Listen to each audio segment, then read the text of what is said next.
주신 말씀 느헤미야 3장 1절부터 12절까지의 말씀입니다. 오늘 하나님께서 우리에게 주신 말씀 느헤미야 3장 1절부터 12절까지의 말씀입니다. 제가 가진 성경 구약 531페이지입니다. 이 말씀을 저 여러분이 각자의 성경을 통해 교독으로 함께 봉독하겠습니다. 대제사장 엘리야십과 그 동료 제사장이 함께 일어나 양문을 다시 세웠습니다.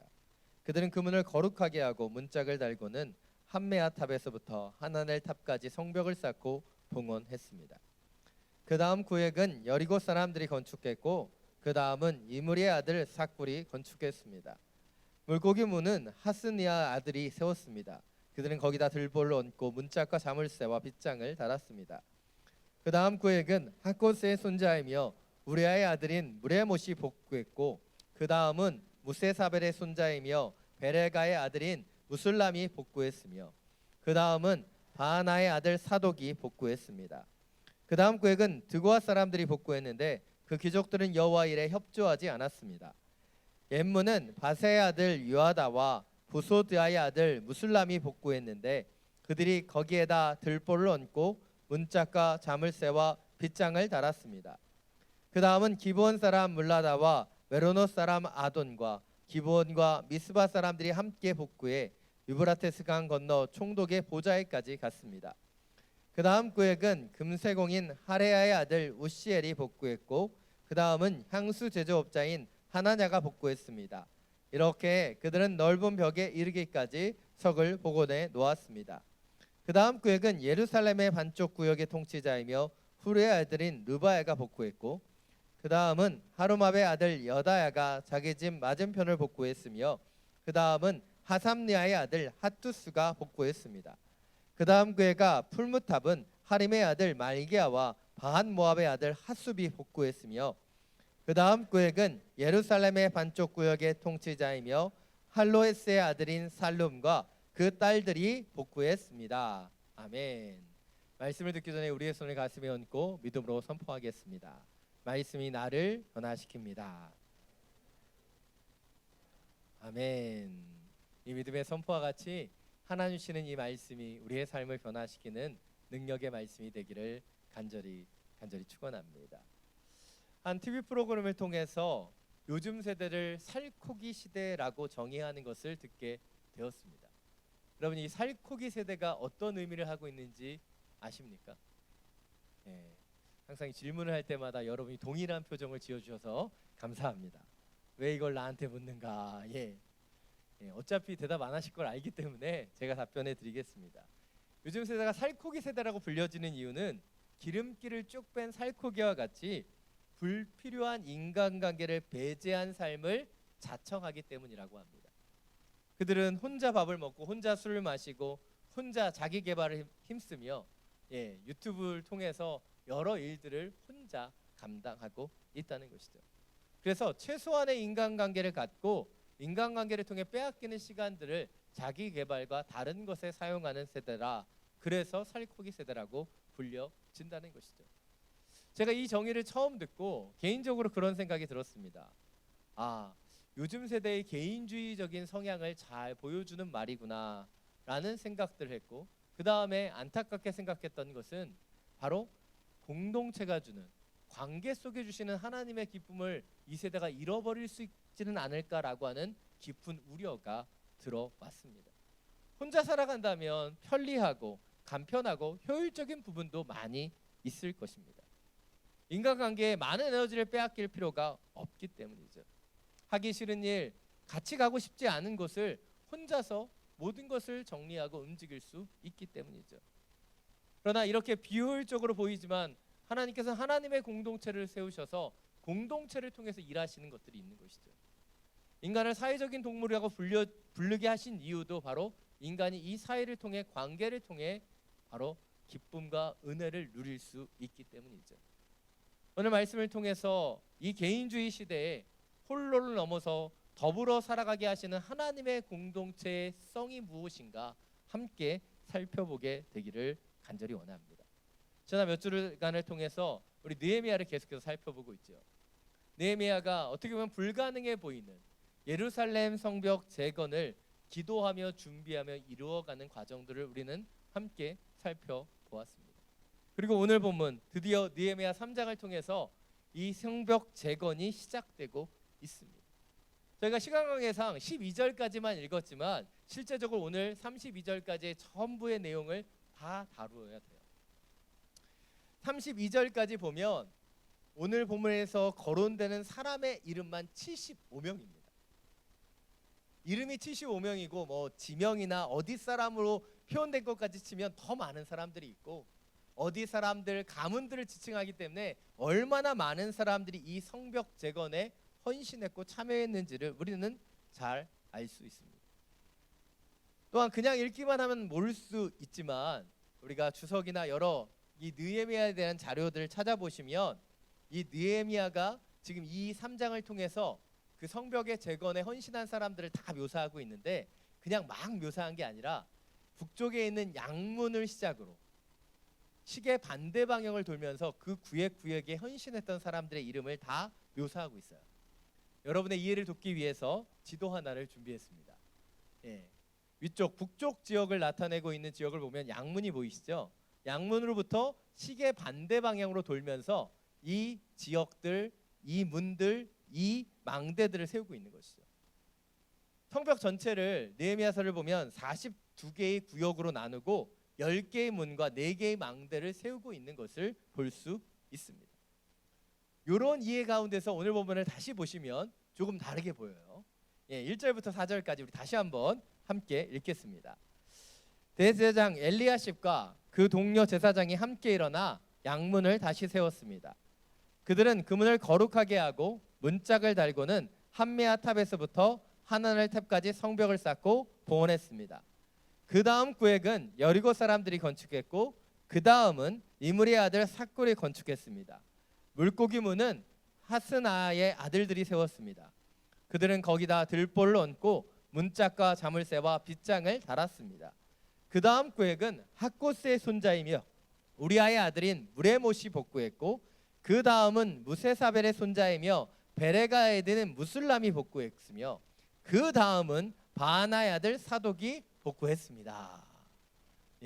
뭐 계속 복구한 얘기들이 나와요. 여러 책임자들의 이름들이 나오죠.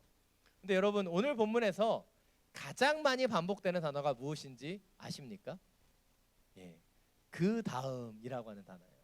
그 다음에는 아까 설명드렸던 지도와 같이 뭐예요? 양문으로부터 그 다음 이어져서 그 성벽이 이렇게 둘러싸서 결국 양문까지 다시 돌아오게 되는 그 성벽 재건의 모습들을 잘 묘사해주고 있습니다. 근데 그 지역만 묘사했을 뿐만 아니라 그 헌신자들과 그들의 이름, 그들의 출신지를 다 세세하게 적고 있다는 것이죠. 왜 느헤미야는 이렇게 일일이 사람들의 이름을 다 적었을까요? 여러분의 표정은 내가 느헤미야가 아닌데 왜 나한테 물으십니까? 이런 표정이죠. 느헤미야가 이렇게 사람들의 이름을 다 일일이 적었던 것은 그들의 헌신과 수고를 너무나 기뻐했기 때문이에요. 그들의 헌신의 모습이 너무나 그에게도 기쁨과 즐거움이 됐기 때문에 그들의 이름을 기억했고 기억하며 기록했어요. 사실 오늘 본문을 준비하면서 이 구절들을 보는데 사실 읽을 때도 여러분 힘드시잖아요. 모르는 사람 이름이 너무 많이 나오고 발음이 막 꼬이고 제가 이제 3부 정도 되니까 잘 읽지 1부 때는 몇 번 틀렸어요. 근데 이 느헤미야가 우리가 이렇게 읽을 땐 이렇게 발음도 꼬이고 왜 이런 걸 다 묘사했나 라고 생각이 들 수 있지만 느헤미야가 이것을 기록할 때 어떤 마음이었을까 상상해 보니까 그 마음 가운데 기쁨과 감격이 있었을 거라고 확신합니다. 왜요? 성벽 재건을 하겠다고 얘기했을 때 달려와 내가 그 일을 헌신하겠습니다 자청했었던 사람들이기 때문이에요. 그래서 그 사람 이름 한 명 한 명을 적을 때 느헤미야 가운데는 깊은 미소와 밝은 그 기쁨들이 충만했을 거라고 생각합니다. 왜입니까? 하나님께서 붙여주신 동역자였기 때문에. 아마 찾아왔던 사람들 가운데 이런 일들을 잘 할 수 있는 전문 인력도 있었고 그 가운데는 미숙한 사람들도 있었을 거예요. 그러나 그 사람들 한 사람 한 사람들을 다 빼놓지 않고 느헤미야는 기록하고 있어요. 왜입니까? 그 그들의 헌신과 수고를 칭찬하길 원했고, 그들이 이 모든 성벽의 재건을 마칠 때까지 온전히 그 일들을 감당하도록 격려하기를 원했기 때문이에요. 바로 격려와 칭찬을 통해 그들의 역량을 끌어올리고 하나님의 기쁨을 함께 나누기를 원했기 때문이라는 것이죠. 이것이 오늘 첫 번째 포인트입니다. 하나님의 공동체는 서로를 격려하고 칭찬하며 하나님께서 맡겨주신 사명을 함께 감당하는 공동체라는 것이죠. 함께 감당하는 공동체예요. 사랑과 그 은혜로 격려하고 축복해야 되는 거예요. 여러분, 기러기들이 하늘을 멀리 날 때 V자 대형으로 나는 것을 아마 보셨을 겁니다. 그들이 그렇게 V자 대형을 가지고 나르는 이유는요, 멋있어 보이려고 하는 게 아니에요. 우리가 봤을 때는 멋있지만 이 V자 대형을 유지하면 그렇지 않을 때보다 그들이 71%를 더 멀리 날 수 있다고 합니다. 어떻게 이런 것이 가능할까요? 그것은 가장 선두에 선 기러기가 뭐예요? 공기 저항을 제일 많이 받고 그가 받은 공기 저항을 뒤로 흩어주기 때문에 뒤를 쫓아가는 다른 기러기들은 맨 앞보다는 덜 적은 공기 저항을 받게 되기 때문이에요. 그렇게 공기 저항을 많이 받았던 선두에 섰던 기러기는 지치면요, 자리를 바꿔줍니다. 근데 그뿐만 아니라 이 기러기들이 함께 날면서 뒤에 있는 기러기들이 앞에 있는 기러기들을 응원하며 소리를 낸다는 거예요. 힘내라고, 열심히 더 갈 수 있다고. 왜 그렇게 응원할까요? 그 사람이 지치면 내가 그 자리 가야 돼서? 아닙니다. 함께 응원하고 격려하는 것이 기러기 안에 있기 때문이에요. 그렇게 함께 날아가면서 그들은 긴 여정을, 철새와 같이 긴 여정을 함께 걸어가는 것을 보게 된다는 것이죠. 하나님의 공동체인 우리에게 원하시는 것도 이러한 격려와 칭찬이죠. 문제는 우리가 살아가면서 격려와 칭찬보다는 지적과 비난할 때가 더 많이 있다는 거예요. 제가 여러 번 말씀드렸지만 잔소리의 사전적인 적이는 맞는 얘기를 기분 나쁘게 하는 거라고 말씀드렸잖아요. 그런데 잔소리를 아무리 해봤자 우리 남편 절대 변하지 않습니다. 우리 자녀들이 그렇게 쉽게 변하지 않아요. 지적과 비난을 통해서 바꿀 수 있는 것은 거의 없다는 거예요. 하나님께서 우리 가운데 사랑하라고 맡겨주신 자녀들을 보면서 우리는 걱정하고 또 때때로는 걱정 때문에 지적하고 비난할 때가 있는 것이죠. 한 리더십 책을 보니까 이렇게 이야기하더라고요. 한 가지를 지적하려면 먼저 9가지를 칭찬해라. 이게 굉장히 중요한 지침입니다. 여러분, 한 가지를 지적하려고 9가지를 칭찬하려고 하면요, 그냥 한 가지 지적 안 하고 말게 돼요. 9가지의 칭찬을 찾는 게 어렵고, 그리고 9가지를 칭찬을 하다 보면 한 가지 정도의 단점은 참고 인내해 줄 수 있기 때문이죠. 저도 오늘 여러분을 칭찬해 드리길 원합니다. 사랑하는 성도 여러분, 오늘 교회에 너무나 잘 오셨습니다. 이렇게 시간을 내고 마음을 내어 이곳에서 함께 예배드리는 여러분의 모습이 너무나 아름답고, 여러분의 그런 헌신과 모습 가운데 하나님께서 기름 부어 주실 것입니다. 여러분, 칭찬 받으시니까 좋으시죠? 그래서 여러분에게도 한 가지 숙제를 드리도록 하겠습니다.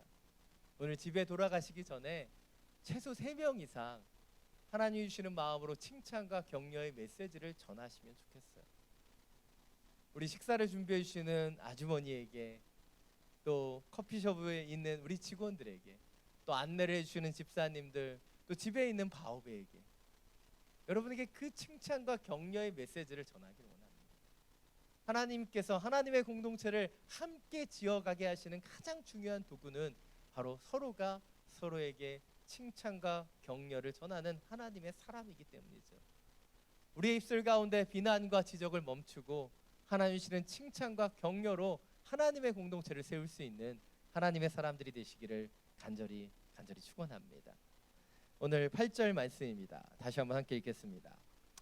그 다음 구획은 금세공인 하레의 아들 우시엘이 복구했고, 그 다음은 향수 제조업자인 하나냐가 복구했습니다. 이렇게 그들은 넓은 벽에 이르기까지 성을 복원해 놓았습니다. 좀 전에 1절을 읽어서 같이 읽지는 않았지만 1절을 보면 대제사장 엘리야삽이 그 동료 제사장들과 함께 양문을 직접 재건하는 데 참여했음을 볼 수 있습니다. 여러분, 대제사장은요, 이스라엘의 가장 대표적인 종교 지도자입니다. 최고의 자리에 있는 사람이에요. 그러나 그럼에도 불구하고 그는 지시하거나 감독하는 자리가 아닌 그 양문을 직접 세우는 자리에 참여하고 있다는 것이죠. 또 방금 읽은 8절을 보면 금세공인 하레의 아들 우시엘, 향수 제조업자인 하나냐가 성벽 재건 과정에 참여하고 있어요. 다양한 직업의 다양한 직종의 사람들이 함께 성벽 재건에 참여하고 있는 것이죠. 함께 읽지는 않았지만 17절을 보면 레위 사람도 그 성벽 보구에 함께 참여합니다. 또한 12절 하반절을 보면 이렇게 얘기합니다. 할로헤스의 아들인 살룸과 그 딸들이 복구했습니다. 여기서 우리가 주목해야 되는 것은 살룸과 그 딸들이 복구했다는 거예요. 여러분, 일반적으로 생각해 봤을 때 성벽 재건하는 일은 어떤 일일까요? 돌을 나르고 돌을 쌓는 일입니다. 그래서 이 일들은 여성의 일이 아니라 남성의 일이에요. 그러기에 이 여인들이 나서지 않아도 누구도 비난할 수 없었습니다. 근데 이 살룸의 딸들인 그 여인들은 하나님의 거룩한 성벽을 재건한 일에 동참하기를 원했고 자원해서 그 일들에 참여했다는 거예요. 그렇습니다. 오늘 느헤미야를 통해서 성벽이 재건되는 과정들을 보면 여러 다양한 사람들이 나타나요. 제사장도 있고요, 레위인도 있고, 관리자도 있고, 금세공인도 있고, 향수 제조업자도 있고, 또한 남자뿐만 아니라 여자들도 있어요. 근데 이렇게 다양하고 이렇게 다른 사람들이 하나로 연합해서 협력해 그 성벽 재건을 이루고 있다는 거예요. 42개의 구역에서 다양한 사람들의 헌신과 노력을 통해 이 재건이 시작되었고 52일이라는 시간을 통해 성벽 재건이 완수되었음을 성경은 이야기하고 있다는 것이죠. 저는 이것이 하나님의 공동체의 모습이라고 생각합니다. 다양한 사람, 다양한 직업, 다양한 성격, 다른 세대와 연령이 있지만 다른 취미와 다른 관심사를 가진 수많은 사람들로 구성되어 있지만 바로 오늘 느헤미야의 그 성벽 재건을 이루었던 하나님의 사람들이 하나의 모습으로 연합되어 일을 했듯이 하나님의 공동체는 서로 다름을 이해하고 수용하며 하나님의 일들을 함께하는 사람들이라는 것이죠. 저희 교회 안에도 수많은 다른 사람들이 있어요. 다양한 모습, 다양한 성격, 다양한 표현을 하는 수많은 사람들이 있어요. 다른 은사를 가진 사람들도 있죠. 근데 왜 하나님께서 그런 다양한 사람들을 한 곳으로 모으시고 함께 예배하며 하나님의 공동체를 이루게 하시는 것일까요? 그것은 바로 그 다양한 은사들과 모습들을 통해 하나님 나라를 함께 이루어가기를 원하시기 때문이에요. 이것이 오늘 두 번째 포인트입니다. 하나님의 공동체는 서로 다름을 이해하고 수용하고 각자의 은사와 모습을 가지고 그리스도의 몸된 교회를 함께 섬기는 공동체라는 것이죠. 안타깝게도 그러나 하나님의 교회 안에 많은 분열과 어려움들이 나타나고 있어요. 쪼개어짐이 나타납니다. 왜입니까? 서로의 다름을 이해하고 수용하지 못하기 때문에. 서로를 비난하거나 지적하는 데는 익숙하지만 그들의 다름을 수용하고 받아들이지 못하는 거예요. 그래서 연합되지 못하는 것이죠. 교회 안에서 성도님이 싸우면요, 진짜 목회자가 진짜 미칠 것 같아요. 이 중도를 걸어간다는 게 굉장히 미묘합니다, 여러분. 그 살얼음판을 걸어가는 것 같아요. 조금만 표현을 한쪽을 펴는 걸 들은 것 같으면 분명하게 한 분이 교회를 떠나십니다. 이게 보통 일이 아니에요. 그래서 제가 간절히 기도하는 건 제발 싸우지 않기를, 하나님 주시는 마음으로 연합되어 나아가기를 원하는 마음으로 기도해요. 감사하게도 지난 3년 동안 그렇게 크게 싸우신 분이 없어서 얼마나 감사한지 모릅니다. 그러나 한번 싸우고 나면 그 앙금이 쉽게 없어지지 않는 것도 보게 된다는 것이죠. 왜입니까? 그런 싸움을 통해 차이를 확인하고 이해와 수용을 잃어버리기 때문이에요. 제가 한 10여 년 전에 100분 토론이라는 프로그램을 보다가 과연 저게 토론인가? 라고 하는 의문을 던졌던 적이 있습니다. 그리고 그 이후로는 그 프로그램을 한 번도 보지 않았어요. 근데 제가 설교를 준비하면서 찾아보니까 아직도 하고 있더라고요. 지난주 시청률이 1.2% 되더라고요. 꽤 많은 사람들이 보고 있는 겁니다. 근데 제가 그 토론회를 보다가 더 이상 볼 수 없었던 이유는 거기에 나오는 패널들 때문이었어요. 물론 그 외에 더 심했을 수도 있지만 한 패널이 얘기하면요, 그 사람의 이야기를 아무도 들어주지 않아요. 이 사람은 열심히 얘기하는데 딴 사람들은 그 다음에 자기가 얘기할 걸 막 뒤지고 있는 거예요. 어떤 사람이 막 의견을 얘기하면 그 의견과 연결해서 다른 얘기를 해야 되잖아요. 근데 자기 순서가 되면 앞에 사람이 무슨 얘기했는지 전혀 중요하지 않고 자기가 하고 싶은 얘기만 하는 거예요. 여러분, 토론이라는 게 무엇입니까? 토론은요, 서로 의견을 주고받으면서 하나의 방향으로 갈 수 있도록 하는 시간이에요. 근데 저는 100분 토론을 통해 하나의 의견으로 가는 것을 본 적이 없어요. 계속 다른 의견만 늘어놓다 끝나버리는 거죠. 근데 요즘 이런 것이 한국 사회의 문제점이 아닙니까? 한국 교회의 문제점이에요. 서로 자기 주장만 늘어놓다가 끝나버리는 거예요. 자기 생각만 주장하다 끝나버리는 것이죠. 그렇다면 왜 이렇게 갈라지고 분열되는 것일까요? 100분 토론의 모습을 해결하면 한국 사회의 문제도 해결할 수 있다고 생각합니다. 뭐예요? 첫 번째로 상대방의 이야기를 들어줘야 돼요. 그들의 의견을 들어야 되는데 나랑 다르면 그냥 귀를 막아버리는 거예요. 마음을 막아버리는 겁니다.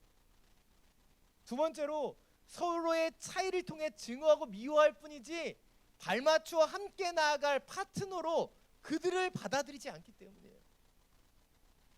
또한 세 번째로 하나로 연합하게 되는 그 매개체가 없기 때문은 아닐까 생각해보게 되는 것이죠. 100분 토론에서 사회자가 아무런 역할을 못하는 거 아시죠? 아무리 말려도 계속 싸워요. 왜요? 매개체가 없기 때문에. 그런데 하나님의 사람들이 함께 모여 공동체를 이루는 데는 이 영적인 매개체가 너무나 중요해요. 함께 나누고 또한 소통하는 것이 너무나 중요하죠. 그런데 하나님의 공동체가, 하나님의 사람들이 그것들을 자꾸 잊어버리고 있다는 거예요.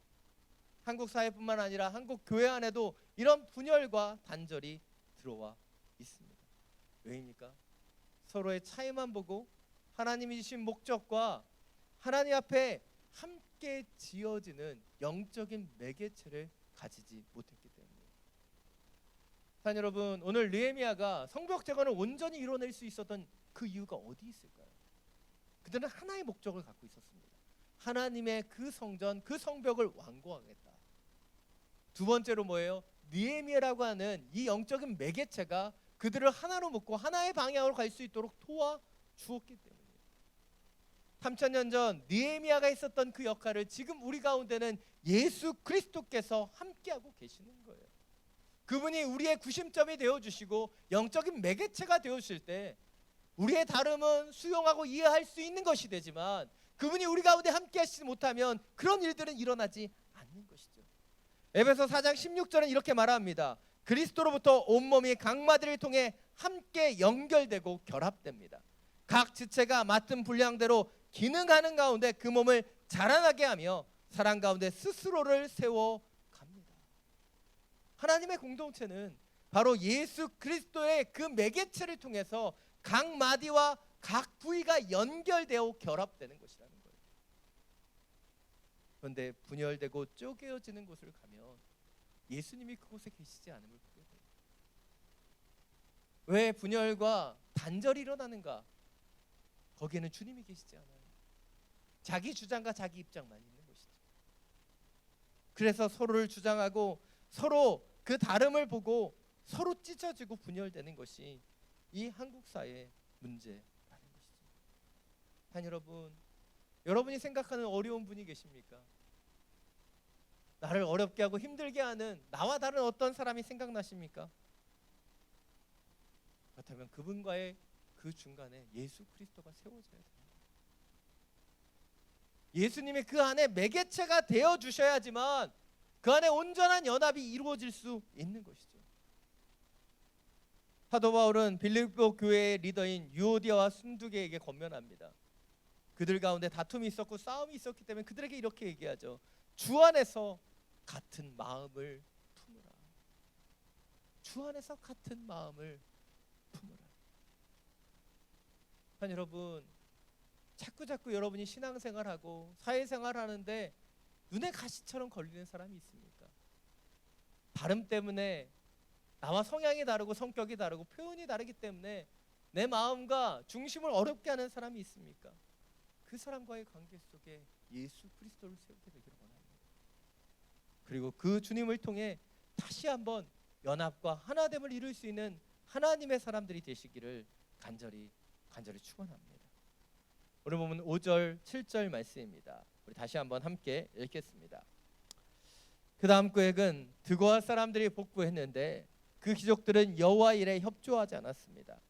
그 다음은 기브온 사람 물라다와 메로노 사람 야돈과 기브온과 미스바 사람들이 함께 복구해 유바라테스 강 건너 총독의 보좌에까지 갔습니다. 아까 읽었기 때문에 2절은 읽지 않았지만 2절을 보면 여리고 사람들이 나타납니다. 여리고는 예루살렘에서 그 동북쪽으로 29km 떨어져 있어요. 또 5절을 보면 드고아 사람들이 나타나죠. 이 드고아 사람은 예루살렘 남쪽으로 약 16km 떨어져 있는 성읍입니다. 또한 기브온 성읍이 나타나요. 기브온은 북서쪽으로 9km 떨어져 있는 성읍이에요. 또한 미스바도 나타나죠. 예루살렘으로 북쪽으로 12km 떨어져 있는 성읍입니다. 제가 이 성읍들과 예루살렘의 거리를 몇 킬로인지 말씀드렸어요. 왜 이렇게 말씀드렸을까요? 그들이 주님의 성벽을 세우기 위해서 그 먼 거리를 달려왔다는 것을 표현하는 것이고, 또 그 먼 거리를 불구하고도 그들의 마음이 그 성벽 가운데 있었기 때문에 그 헌신을 위해 달려왔다는 거예요. 특별히 이제 여리고 같은 경우는 29km이기 때문에 하루아침에 오갈 수 있는 거리가 아니었을 겁니다. 그래서 예루살렘 성벽에서 먹고 자고 유숙하며 그렇게 성벽을 재건하지 않았을까 상상해 보게 되는 것이죠. 또한 두 번째로 생각해 보기를 원하는 것, 이렇게 그들이 예루살렘으로부터 떨어져 있다는 것은 이 성벽을 재건한다고 할지라도 그들에게 돌아오는 유익이 없다는 것을 의미합니다. 지난주에 다뤘던 느헤미야 2장 17절을 보면 이렇게 얘기해요. 자, 이제 우리가 예루살렘 성벽을 재건합시다. 그러면 우리가 다시는 수치를 당하지 않을 것이요. 느헤미야가 이렇게 얘기해요.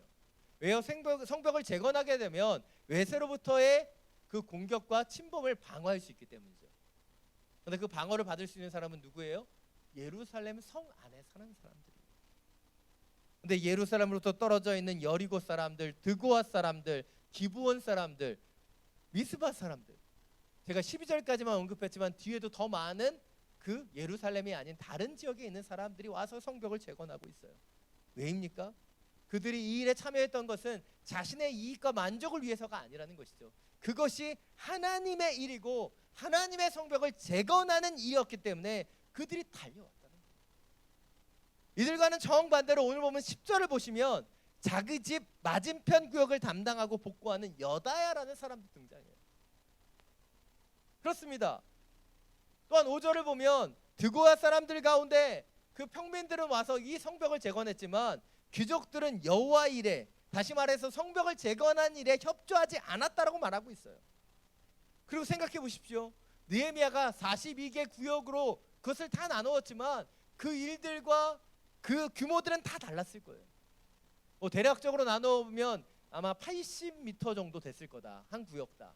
예측하지만 어떻게 80m를 딱 나누겠어요? 어떤 데는 90m고 어떤 데는 100m고 어디는 뭐 60m, 50m가 될 수 있는 거 아니겠습니까? 그런데 이렇게 다른 사람들이 다른 모양으로 또 거리와 규모와 사람들이 다 달랐겠죠. 각 구역에서 일하는 사람들의 숫자도 아마 다 달랐을 거예요. 그런데 오늘 보면 어디에도요, 이 성벽을 재건하는 과정 가운데 그들 안에 갈등과 문제가 등장하고 있지 않다는 것이죠. 분명히 누군가는 좀 더 쉬운 일이었고 망대를 세우고 문을 세우는 더 어려운 일을 맡은 사람들이 있었는데 그들 가운데 불평과 불만, 갈등과 차이가 나타나지 않고 있다는 것이죠.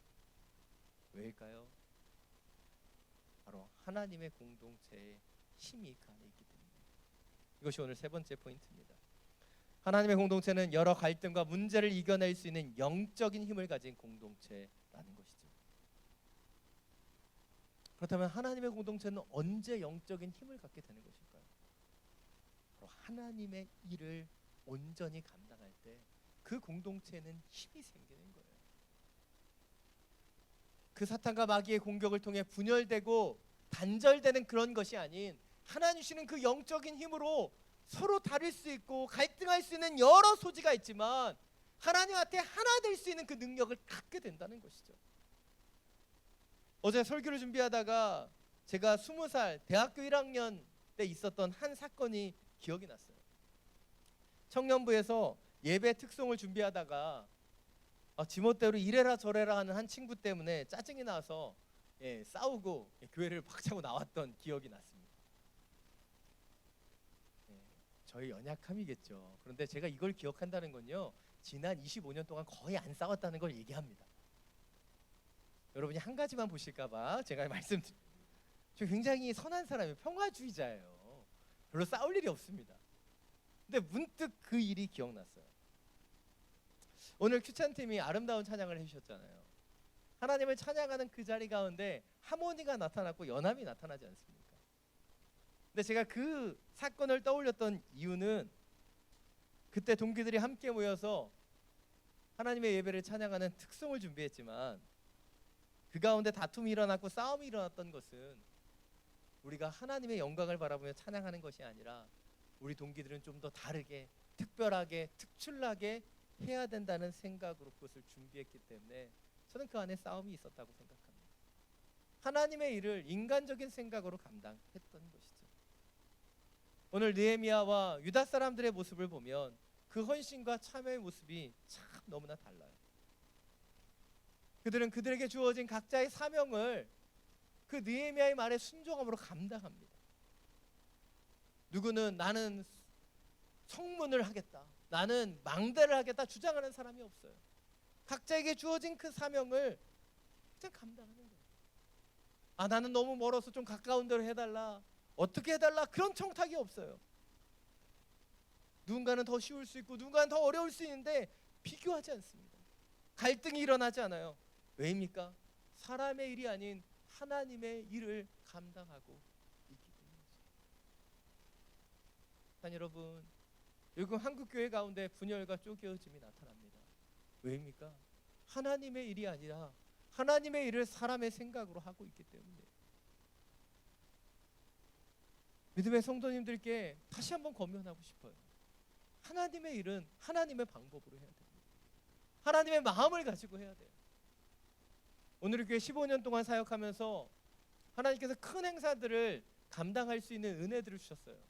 돌아보니까 은혜지, 사실 그거 할 때는 큰 짐이었어요. 너무 힘들었습니다. 그런데 큰 일들을 하다 보면 밉살스러운 내부의 적도 있고요, 공공의 적도 있고요, 갑작스러운 난관도 찾아옵니다. 근데 그 일들을 인간적인 마음으로 내 힘으로 하려고 하면 그 일들을 극복할 수가 없는데, 시작부터 기도하며 하나님 주시는 마음으로 감당하면 난간이 있고 문제가 있어도 그것이 결코 문제가 되지 않았던 경험들을 했어요. 여러분, 우리는 하나님의 일을 하면서도 왜 갈등이 일어나는가? 부서와 성가대와 여러 곳에서 왜 그 차이를 우리는 극복하지 못하는가? 생각해보면 우리가 그 하나님의 일을 하나님의 방법대로 하고 있지 못하기 때문이에요. 여러분, 하나님의 마음을 갖기 원합니다.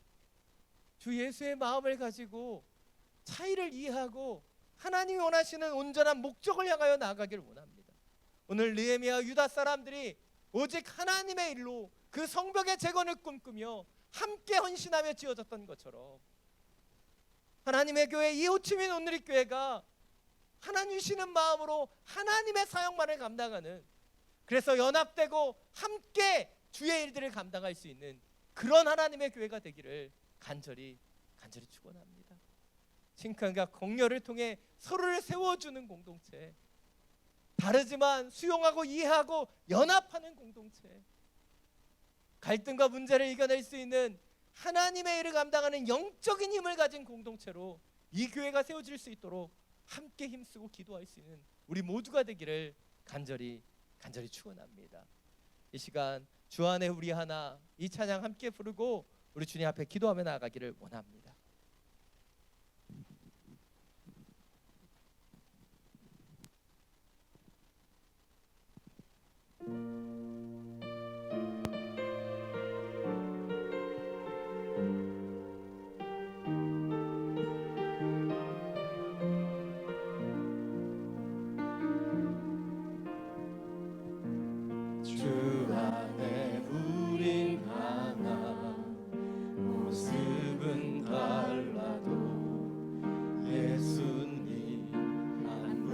몸만 바라네.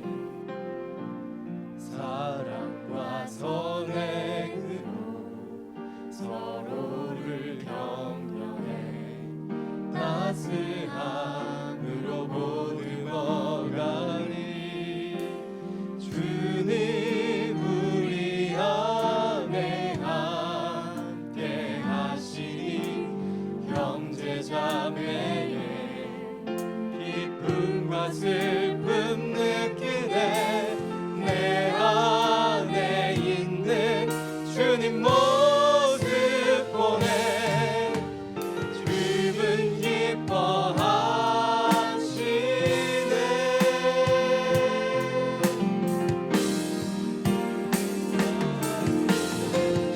주님 우리 통해 계획하시니 부족한 입술로 찬양하게 하시니 주님 우리 통해 계획하시니 너를 통해 하실 일 기대해. 처음부터 다시 한번 고백합니다.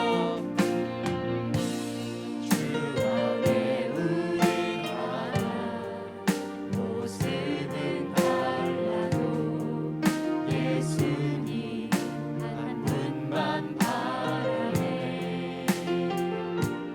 사랑과 선행으로 서로를 격려해 따스함으로 보듬어가니 주님 우리 안에 함께 하시니 형제자매의 기쁨과 슬픔 느끼네.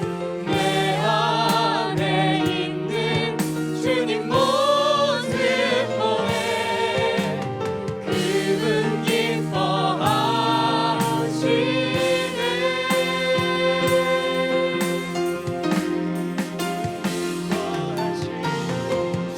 주님 우리 통해 계획하시니 부족한 입술로 찬양하게 하시니 주님 우리 통해 계획하시니 너를 통해 하실 일 기대해. 서로를 바라보면서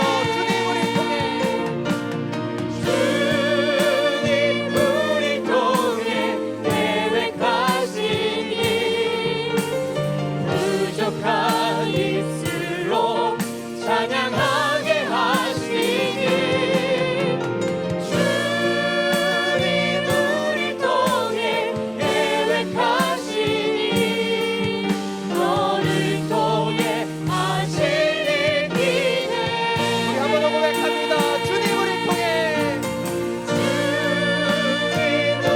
통해 계획하시니 부족한 입술로 찬양하게 하시니 주님 우리 통해 계획하시니 너를 통해 하실 일 기대해.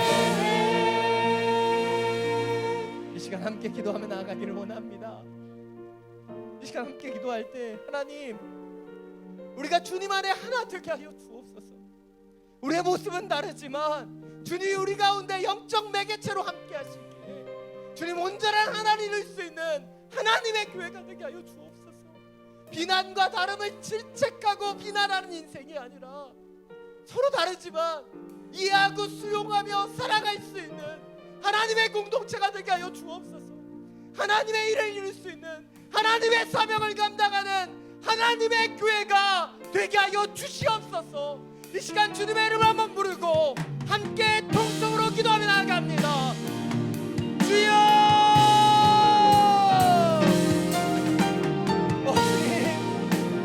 주님 안에 하늘 우리를 지어주시네 감사합니다.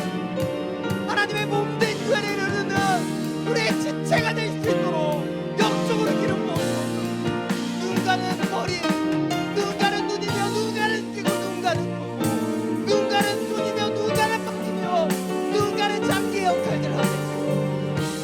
이름은 다르지만 주님 안에 우리가 예수 그리스도의 몸된 교회는 연합을 이룰 때 하나님의 놀라운 영광의 일이 이 교회를 통해 이루어집니다. 한국 교회 분열이 있고 쪼개짐이 있으며 수많은 교회 가운데 싸움이 있습니다. 주님 다시 한번 하나님의 교회가 하나 될 수 있도록 주여 역사하여 주옵소서. 믿음의 성도들의 마음과 중심을 위로하여 주시고 역사하여 주옵소서. 비전의 상처와 아픔들이 떠나가기를 원합니다.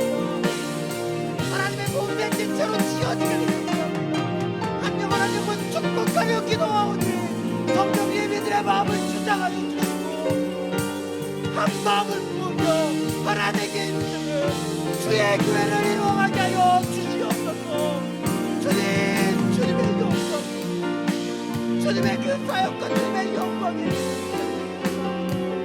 한 마음과 주를 찬양하는 공동체, 주를 예배하는 공동체가 되기를 원합니다. 주님께서 우리를 통해 이루실 그 놀라운 일들을 바라보며 주여 더욱더 하나 되게 하나님의 교회, 하나님의 공동체로 기름 부어 주시옵소서. 사랑의 많으신 주님, 우린 다릅니다. 우린 각자가 다르고 각자가 독특해서 서로를 이해하는 것이 너무나 어렵고 사랑으로 그들을 수용하는 것이 힘들었습니다. 그러나 하나님의 몸된 교회를 우리를 붙여주신 이유가 있음을 믿습니다. 영적 매개체 되신 예수 그리스도를 통해 상하고 쪼개어진 관계가 다시 한번 주님, 주님의 몸된 교회를 이룰 수 있는 하나됨을 이루게 하여 주옵소서. 주님, 막힌 담을 헐어주시고 다시 한번 그 가운데 주님의 사랑과 선행과 한마음을 품을 수 있는 은혜를 더하여 주옵소서. 주님, 느헤미야와 유대 사람들이 모든 어려움과 여러 긴장감 속에서도 모든 갈등과 문제를 이겨낼 수 있는 하나님의 공동체가 되었던 것처럼 주님, 하나님의 교회가 그런 하나님의 공동체를 이루어갈 수 있도록 역사하여 주옵소서. 수많은 공격들이 있습니다. 분열을 조장하고 단절을 조장하는 수많은 이야기들이 있죠. 그러나 주님, 그것을 이겨낼 수 있는 성령의 힘을 우리 가운데 주장하여 주시고 오직 주님을 기뻐하며 즐거워하는 믿음의 공동체로 우리를 함께 지어 주시옵소서. 우리 주 예수 그리스도의 이름으로 기도드립니다.